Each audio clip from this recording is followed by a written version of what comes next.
નમસ્કાર વિદ્યાર્થી મિત્રો. તો આ લેક્ચરમાં આપણે ધોરણ 12નું પહેલું ચેપ્ટર એટલે કે વિદ્યુત ભાર અને ક્ષેત્રો બરાબર એના વિશે ચર્ચા કરીએ. તો સૌપ્રથમ આપણે વિદ્યુત ભાર વિશે સમજ મેળવીએ. હવે આ વિદ્યુત ભાર શબ્દ છે એ ખરેખર આપણા માટે નવો નથી. તમે ખરેખર જોવા જઈએ તો ધોરણ 8થી વિદ્યુત ભાર વિશે અભ્યાસ કરો છો.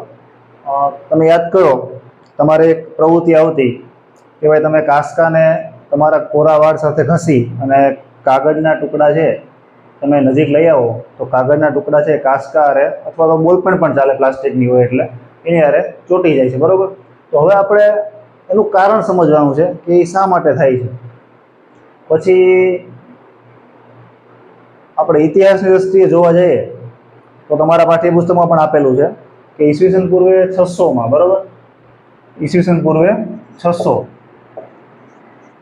એટલે કે અત્યારે 2025 ચાલે છે, એમાં તમે 600 વર્ષ ઉમેરી દો એટલે 2600 વર્ષ આપણે રફલી ગણી લઈએ તો એટલા વર્ષ પહેલાં ગ્રીસમાં એ સમયના લોકોને એવું અવલોકન કર્યું હતું એ લોકોએ બરાબર કે એક અંબર નામ છે તમારા પાઠ્યપુસ્તકમાં. હવે અંબર એક છે, એક ખરેખર ઝાડમાંથી મળતો એક પદાર્થ છે કે ભાઈ અંબરને તમે રેશમ કે ઊન સાથે ઘસો તો જે હલકા હલકા પદાર્થ હોય એની હારે આકર્ષણ અનુભવતા હતા. આવું એક અવલોકન હતું.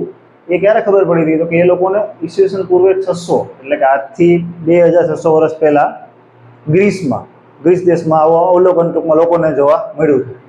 ત્યારબાદ તમે બીજા પ્રયોગ આપણે યાદ કરીએ તો બીજા પ્રયોગ ક્યાં હતા તો કે તમે આ પણ ભણી ગયા છો, કાચનો સળિયો છે એને રેશમ સાથે ઘસવાનો બરાબર અથવા તો રૂ સાથે, અને પ્લાસ્ટિકનો સળિયો એને પણ તમે રેશમ સાથે ઘસવાનો બરાબર. તો શું થતું હતું તો કે કાચનો સળિયાને રેશમ સાથે ઘસી રહ્યો અને પ્લાસ્ટિકને પણ રેશમ અથવા તો રૂ હારે બરાબર, બંને અથવા ઊન પણ ચાલે, કોઈ પણ વસ્તુ ચાલે હલકી, આ બંને હારે ઘસી અને તમે આ બંનેને બાજુમાં લઈ આવો એટલે કે કાચ અને પ્લાસ્ટિકને, તો એ બંને વચ્ચે આકર્ષણ થતું હતું આ બંને વચ્ચે, અને રેશમ વચ્ચે અપાકર્ષણ થતું હતું બરાબર.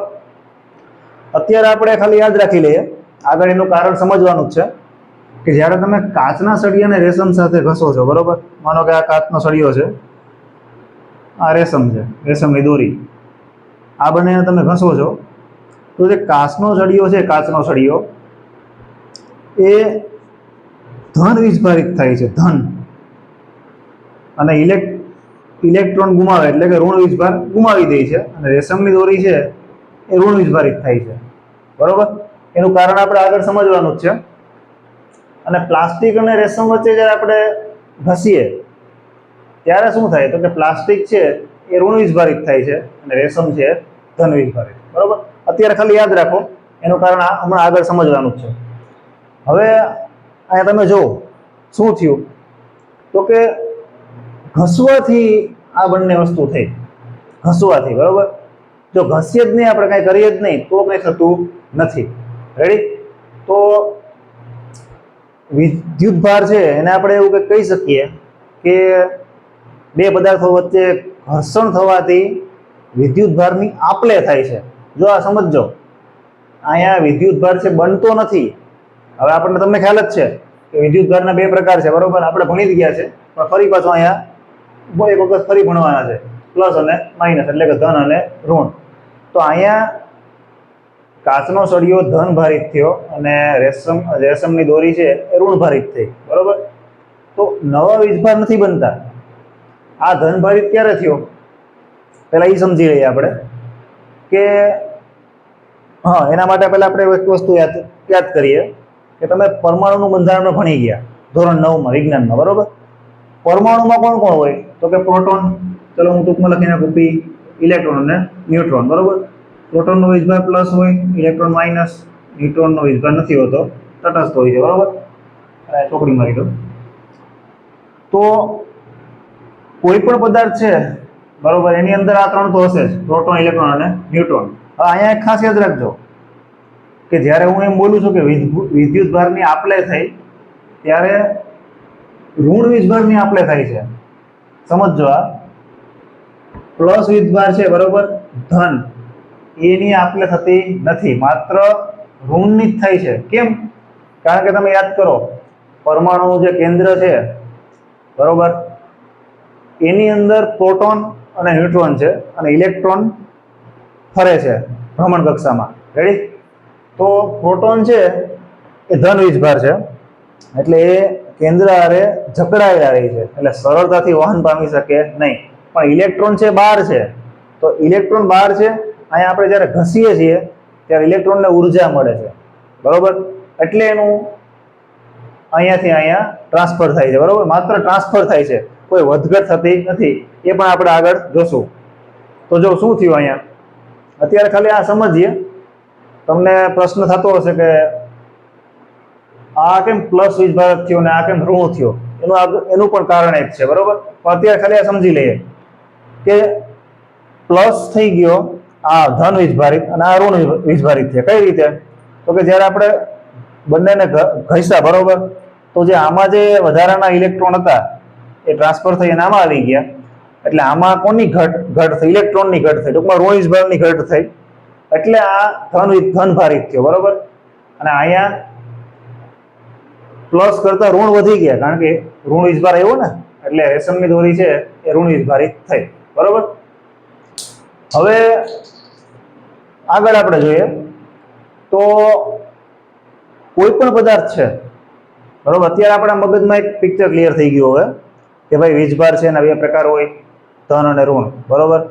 એમાં કોઈ પણ પદાર્થને આપણે જ્યારે ઘસીએ ત્યારે હંમેશા ઋણ વીજભારની જ આપલે થાય, ધન વીજભારની આપલે થતી નથી. હવે કોઈ પણ પદાર્થ છે એ વીજભારની દ્રષ્ટિએ હંમેશા તટસ્થ હોય, એ વસ્તુ આપણે સમજી લઈએ. માનો કે કોઈ આ પદાર્થ છે બરોબર, તો એની અંદર જેટલા પ્લસ વીજભાર હશે પ્લસ, એટલા જ માઇનસ હશે. તો જો આ પણ 4 આ પણ 4, એટલે કુલ 0 થઈ ગયા. કોઈ પણ અલગ કરેલા પદાર્થની વાત છે બરોબર, એમાં આપણે બધા પણ આવી જઈએ. માનો કે આ માર્કર છે, તો એ માર્કર અત્યારે એકલી છે નોખી, એની હારે કોઈ બીજો પદાર્થ કનેક્ટેડ નથી. તો જે અલગ કરેલો પદાર્થ હોય એકલો, એ હંમેશા વીજભારની દ્રષ્ટિએ તટસ્થ હોય બરોબર.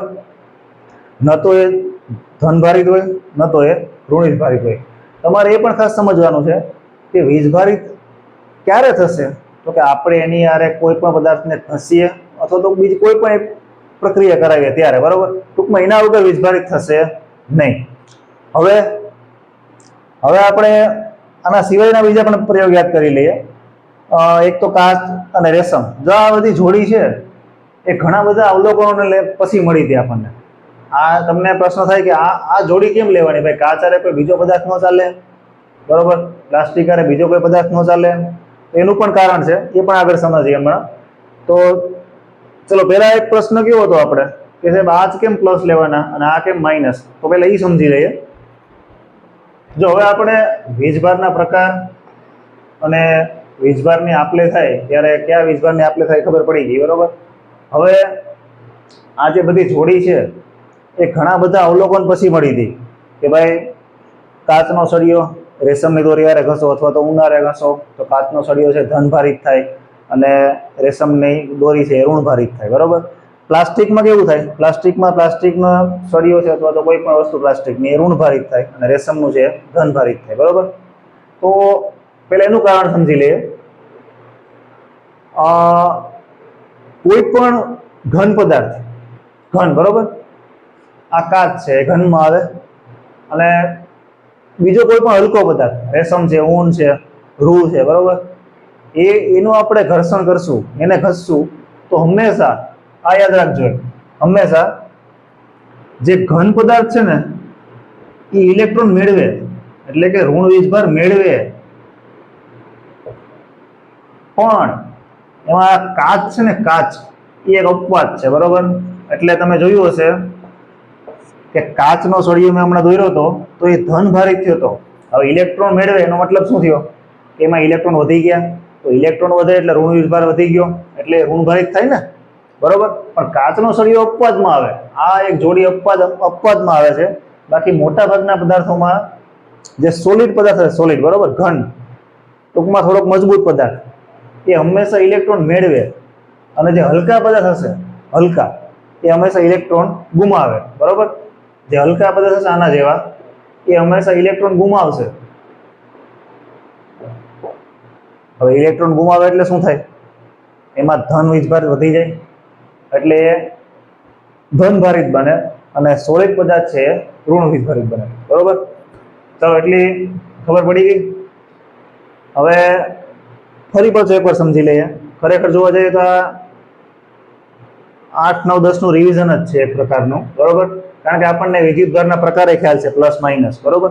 પણ અમુક જે એ ધોરણમાં આપણને માત્ર યાદ રાખવાનું કીધું હતું કે ભાઈ આ તમારે યાદ જ રાખી લેવાનું છે, એના કારણ આપણે થોડાક સમજવાના છે ખાલી.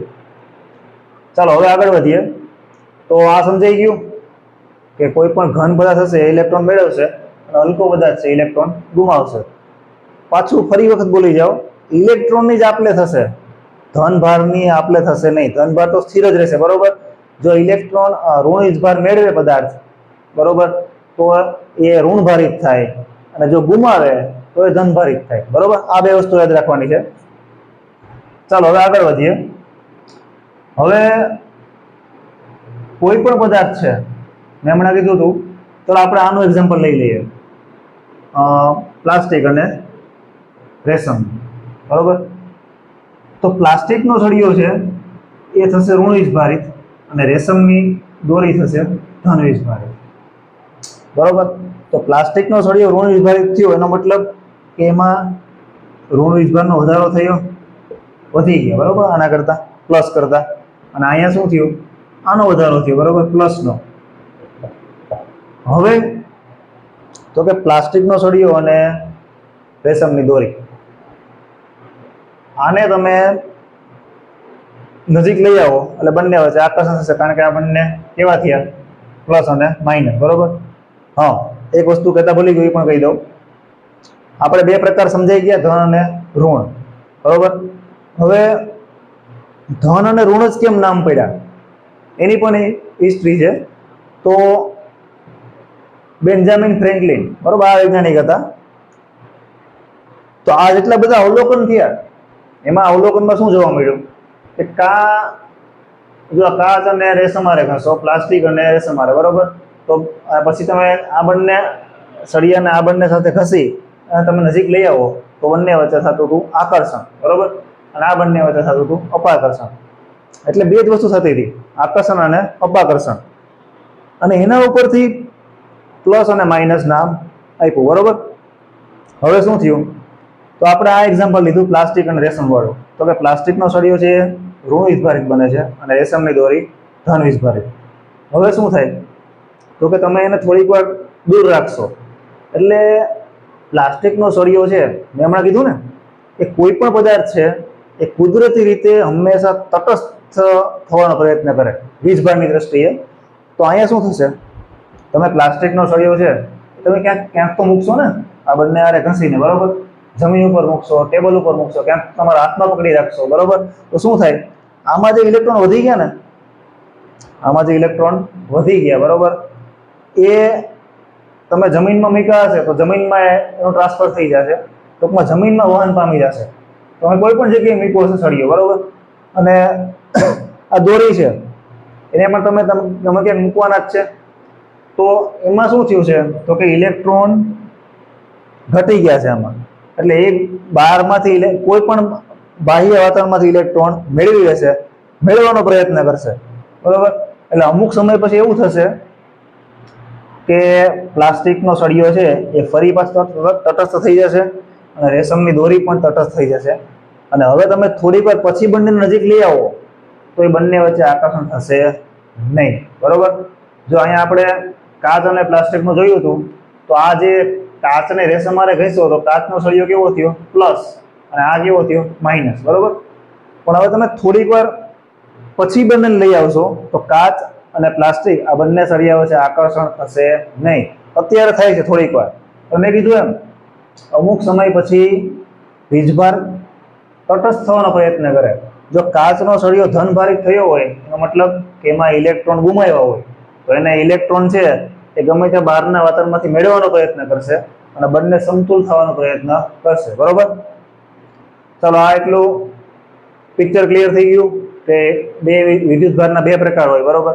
પછી ધન અને ઋણ, એમાં સજાતીય વિદ્યુતભાર એટલે કે જે પ્લસ બે બંને સરખા હોય, બંને પ્લસ પ્લસ હોઈ શકે, બંને માઇનસ માઇનસ હોઈ શકે, બરોબર, તો એને સજાતીય કહેવાય. તો સજાતીય વિદ્યુતભાર વચ્ચે અપાકર્ષણ થાય અને વિજાતીય વિદ્યુતભાર વચ્ચે આકર્ષણ થાય, બરોબર. એટલું પિક્ચર રેડી થયું આપણે. અને કોઈ પણ પદાર્થ છે એ વીજભારની દ્રષ્ટિએ હંમેશા તટસ્થ હોય, એટલું હોય ત્યારે, અને જો ન હોય તો એ અમુક સમય પછી થવાનો પ્રયત્ન કરે. રેડી? હવે અહીંયા આપણને પ્રશ્ન થવો જોઈએ કે આ પ્લાસ્ટિકની બદલે આપણે કોઈ કાચનો સળિયો છે એને બદલે ચમચી હાલે સ્ટીલની? તો ના હાલે. કેમ? કારણ કે સ્ટીલની ચમચી ધાતુની બનેલી છે, એટલે એમાં વીજભાર છે, બરોબર, એ તરત આવશે નહીં, કારણ કે એ સોલિડ છે એટલે, અથવા આવશે તો પણ એનું સીધું વહન થઈ જશે, બરોબર. ઓકે, ચાલો હવે આપણે બે સાધન આવે છે એવા તમારા પાઠ્યપુસ્તકમાં કે એ બંનેનો યુઝ કરી અને આપણે ચેક કરી શકીએ કે પદાર્થ વીજભારિત છે કે નહીં. જો એનું નામ છે એક તો સાદું ઇલેક્ટ્રોસ્કોપ, બરોબર, અને બીજું છે ગોલ્ડ લીફ એટલે કે સુવર્ણ વરખવાળું ઇલેક્ટ્રોસ્કોપ. જો આ બંને સાધન છે એ વીજભાર ઋણ છે કે ધન એની માહિતી નથી આપતા. માત્ર માહિતી કે નહીં આપે તો કે પદાર્થ છે વીજભારિત છે કે નહીં એની માહિતી આપે, બરોબર. ચલો બીજી એક વચ્ચે માહિતી આપી દઉં. હમણાં મેં કીધું કે ભાઈ પ્લસ પ્લસ વચ્ચે અપાકર્ષણ થાય, માઇનસ માઇનસ વચ્ચે પણ અપાકર્ષણ થાય, પણ પ્લસ માઇનસ વચ્ચે આકર્ષણ થાય, બરોબર. આ બંને સજાતીય વિદ્યુતભાર થઈ ગયા અને આ બંને વિજાતીય. હવે અત્યારે હાલની તારીખે પણ આનું કારણ સમજાણું નથી હજી સુધી, બરોબર. એટલે કે પ્લસ પ્લસ વચ્ચે શું કામ અપાકર્ષણ થાય અને પ્લસ માઇનસ વચ્ચે શું કામ આકર્ષણ થાય, બરોબર.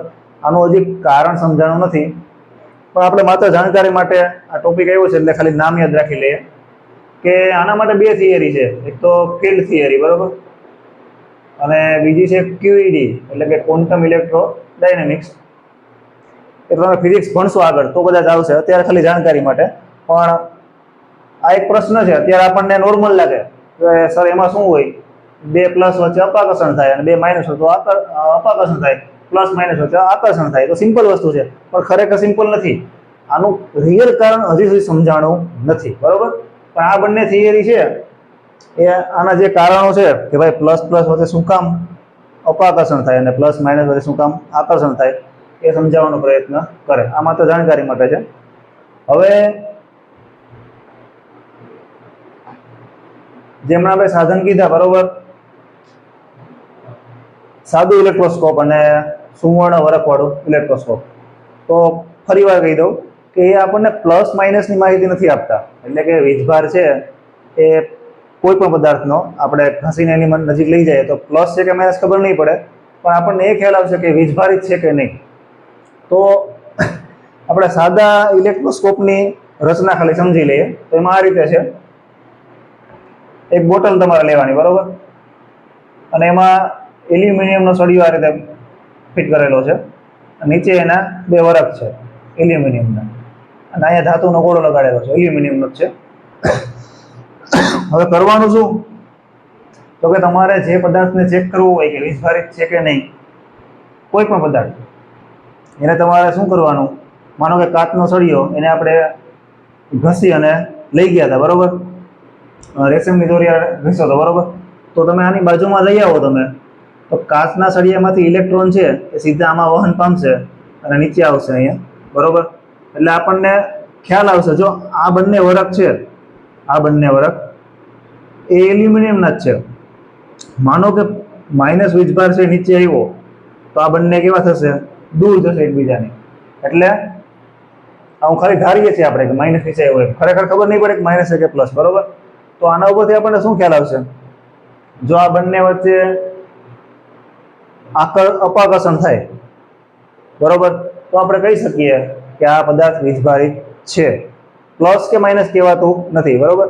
અને જો આમાં કઈ તમને હલનચલન જોવા જ નહીં મળે, એટલે કે આ બંને વળાંક હલશે જ નહીં, સ્થિર રહેશે, તો આપણે એમ કહી શકીએ કે આ જે પદાર્થ આપણે ચેક કર્યો એમાં કોઈ વીજભાર છે નહીં, બરોબર.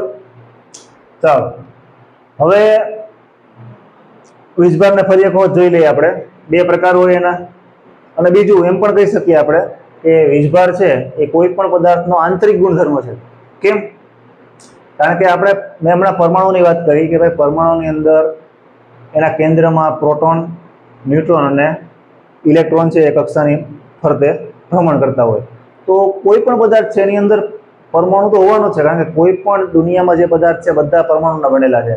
તો એમ કેવું હોય તો કહી શકીએ કે વિદ્યુત ભાર છે એ મૂળભૂત ગુણધર્મ છે ખરેખર કોઈ પણ પદાર્થનો, બરોબર, અને આંતરિક ગુણધર્મ છે. રેડી? આટલું આપણે વિદ્યુત ભાર વિશે કહી શકીએ. એના બે પ્રકાર છે, પ્લસ અને ધન અને ઋણ. બે સજાતીય વિદ્યુત ભાર હોય તો એના વચ્ચે અપાકર્ષણ થાય અને વિજાતીય વિદ્યુત ભાર વચ્ચે આકર્ષણ થાય, બરોબર. ચાલો, એટલી આપણે વિદ્યુત ભારની માહિતી થઈ. હવે ત્યારબાદ આપણે આના પછીના લેક્ચરમાં વાહક, અવાહક અને વિદ્યુત ભારના આપણે ગુણધર્મોની અભ્યાસ કરશું.